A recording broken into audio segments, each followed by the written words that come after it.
Attention to the goals. Like it's surrender the battle. Just to watch the captain. Over the top in front of the tight positions. আমি জানি না দর্শক আজকে কার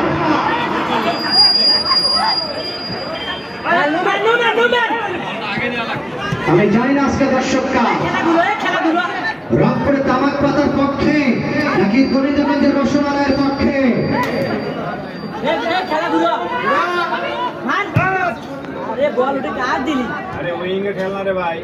আপনাদের কাছে জানিয়ে দিই আবারও যারা মাত্র মাঠে আসলেন মাঠের দক্ষিণ দিকে সাদা প্যান্ট এবং নেভি ব্লু জার্সি দেখে হচ্ছে ফ্রান্স দল এটা হলো গোবিন্দগঞ্জ আব্দুর রাজ্জাক ফুটবল একাডেমি এবং মাঠের উত্তর দিকে যে জার্সি কালার এই জার্সি কালারটা অনেক সময় সুইডেন ন্যাশনাল ফুটবল টিম বিকল্প জার্সি হিসেবে এটাকে ব্যবহার করে অনেকটাই